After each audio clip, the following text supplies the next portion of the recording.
ವೀಕ್ಷಕರೆಲ್ಲರಿಗೂ ವರ್ಷ 2026ರ ಪ್ರೇಮ ಭವಿಷ್ಯವಾಣಿ ವಿಶೇಷ ಕಾರ್ಯಕ್ರಮಕ್ಕೆ ಸ್ವಾಗತ. ಸ್ನೇಹಿತರೆ, 2026 ವರ್ಷ ಪ್ರಾರಂಭವಾಗುವ ಮುನ್ನ ದ್ವಾದಶಿ ರಾಶಿಗಳ ಭವಿಷ್ಯ ಹೇಗಿದೆ ಎಂದು ತಿಳಿಯುವ ಕುತೂಹಲ ಪ್ರತಿಯೊಬ್ಬರಿಗೂ ಇದ್ದೇ ಇರುತ್ತದೆ. ವಿಶೇಷವಾಗಿ ಕುಟುಂಬ, ದಾಂಪತ್ಯ, ಪ್ರೇಮ, ವಿವಾಹ, ಸಂತಾನ ಭಾಗ್ಯ ಹೇಗಿದೆ ಎಂದು ಜ್ಯೋತಿಷ್ಯ ತಜ್ಞರು ಭವಿಷ್ಯ ನುಡಿಯುತ್ತಾರೆ. ಹಾಗಾದರೆ ಮಕರ ರಾಶಿಯ 2026ರ ಪ್ರೇಮ ಭವಿಷ್ಯ ಹೇಗಿದೆ ಎಂದು ತಿಳಿಯೋಣ. ಮಕರ ರಾಶಿಯವರಿಗೆ 2026 ಹೊಸ ವರ್ಷ ಕುಟುಂಬ ಜೀವನ, ದಾಂಪತ್ಯ ಜೀವನ, ಪ್ರೇಮ ಜೀವನದೊಂದಿಗೆ ವಿವಾಹವಾಗುವ ಯೋಗ ಹಾಗೂ ಸಂತಾನ ಭಾಗ್ಯ ಹೇಗಿದೆ ಎಂದು ತಿಳಿಯಲು ಈ ವಿಡಿಯೋವನ್ನು ಸಂಪೂರ್ಣವಾಗಿ ವೀಕ್ಷಿಸಿ. ನೀವಿನ್ನೂ ನಮ್ಮ ಚಾನೆಲ್ ಸಬ್ಸ್ಕ್ರೈಬ್ ಮಾಡದೇ ಇದ್ದರೆ ಕೂಡಲೇ ನಮ್ಮ ಚಾನೆಲ್ ಸಬ್ಸ್ಕ್ರೈಬ್ ಮಾಡಿ. ಹೆಚ್ಚಿನ ವಿಡಿಯೋ ಅಪ್ಡೇಟ್ಗಾಗಿ ಪಕ್ಕದ ಬೆಲ್ ಐಕಾನ್ ಬಟನ್ ಕ್ಲಿಕ್ ಮಾಡಿ. ಸ್ನೇಹಿತರೆ, ಪ್ರೇಮ ಜೀವನದ ವಿಷಯದಲ್ಲಿ ಮಕರ ರಾಶಿಯವರಿಗೆ 2026 ಮಿಶ್ರ ಫಲ ನೀಡಲಿದೆ. ವರ್ಷದ ಆರಂಭದಲ್ಲಿ ವೈವಾಹಿಕ ತೊಂದರೆಗಳು ಉಂಟಾಗಬಹುದು. ಇದಲ್ಲದೆ ಪರಸ್ಪರ ತಿಳುವಳಿಕೆ ಮತ್ತು ಪ್ರೀತಿಯಲ್ಲಿ ಕುಸಿತದ ಸಾಧ್ಯತೆಯಿದೆ. ಜೂನ್ನಲ್ಲಿ ಗುರುವಿನ ಸಂಚಾರದ ನಂತರ ನಿಮ್ಮ ವೈವಾಹಿಕ ಜೀವನಕ್ಕೆ ಸಂತೋಷ ಮರಳುವುದು. ಫೆಬ್ರವರಿ ಮತ್ತು ಜುಲೈ ನಿಮಗೆ ಉತ್ತಮ ತಿಂಗಳುಗಳಾಗಿವೆ. ಪ್ರೀತಿಯಲ್ಲಿರುವವರು ವರ್ಷದ ಆರಂಭದಲ್ಲಿ ಸ್ವಲ್ಪ ಒಂಟಿತನವನ್ನು ಅನುಭವಿಸಬಹುದು. ಸಣ್ಣ ಪುಟ್ಟ ಭಿನ್ನಾಭಿಪ್ರಾಯಗಳು ಸಹ ಸಾಧ್ಯ. ಪ್ರಯತ್ನ ಮತ್ತು ಪರಸ್ಪರ ತಿಳುವಳಿಕೆಯೊಂದಿಗೆ ಜೀವನದಲ್ಲಿ ಪ್ರೀತಿ ಮರಳುತ್ತದೆ. ಹಾಗಾದರೆ 2026ರ ಮಕರ ರಾಶಿಯವರ ಪ್ರೇಮ ಜಾತಕ ವಿವರವಾಗಿ ತಿಳಿಯೋಣ. ವರ್ಷದ ಆರಂಭ, ಹೊಸತನ ಬಗ್ಗೆ ತಿಳಿಯೋಣ. ಮಕರ ರಾಶಿಯವರು ವರ್ಷದ ಆರಂಭದಲ್ಲಿ ಕೆಲವು ತೊಂದರೆಗಳನ್ನು ಎದುರಿಸಬಹುದು.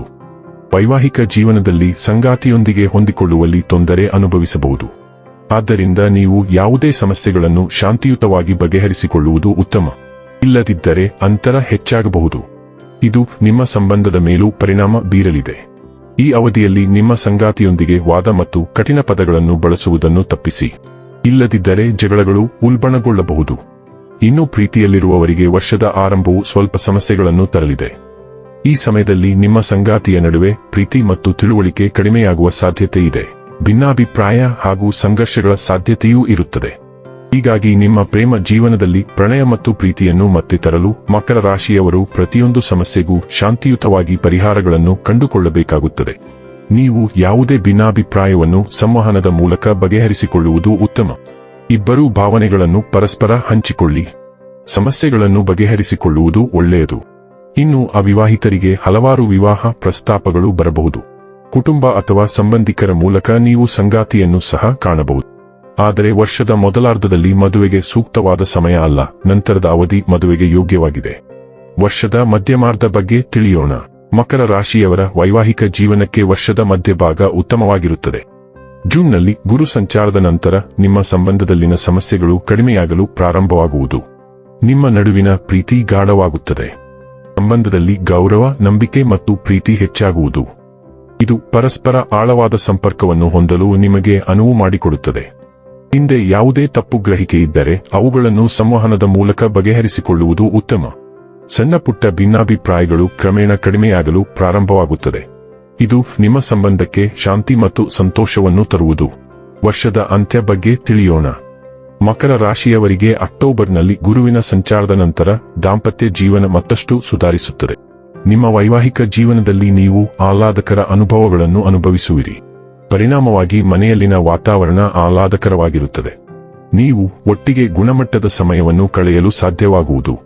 ವರ್ಷದ ಕೊನೆಯ ತಿಂಗಳುಗಳು ನಿಮಗೆ ಪ್ರೀತಿ ಮತ್ತು ಸಂತೋಷದಿಂದ ತುಂಬಿರುತ್ತವೆ. ಮಕರ ರಾಶಿಯವರಿಗೆ ಈ ವರ್ಷ ದಾಂಪತ್ಯ ಜೀವನಕ್ಕೆ ಕಾಲಿಡಲು ಉತ್ತಮ ವರ್ಷ. ವರ್ಷದ ಆರಂಭದಲ್ಲಿ ಸಂಗಾತಿ ಹುಡುಕುವುದು ಸ್ವಲ್ಪ ಸವಾಲಿನದ್ದಾಗಿರಬಹುದು. ಆದ್ದರಿಂದ ಈ ಅವಧಿಯಲ್ಲಿ ಪ್ರಮುಖ ನಿರ್ಧಾರಗಳನ್ನು ತೆಗೆದುಕೊಳ್ಳುವುದನ್ನು ತಪ್ಪಿಸುವುದು ಉತ್ತಮ. ನಂತರದ ಅವಧಿ ಮದುವೆಯಾಗಲು ಸೂಕ್ತವಾಗಿದೆ. ಈ ಸಮಯದಲ್ಲಿ ಮದುವೆಗೆ ತಯಾರಿ ಮಾಡಿಕೊಳ್ಳಬಹುದು.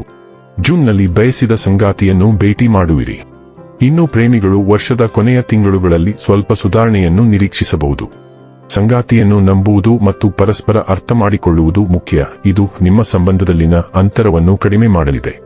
ವೀಕ್ಷಕರೇ, ಇದಾಗಿತ್ತು ಮಕರ ರಾಶಿಯ ಜಾತಕದವರ ವರ್ಷ 2026ರ ಪ್ರೇಮ ಭವಿಷ್ಯದ ಮಾಹಿತಿ ಇಷ್ಟವಾದರೆ ವಿಡಿಯೋವನ್ನು ಲೈಕ್ ಮತ್ತು ಶೇರ್ ಮಾಡಿ.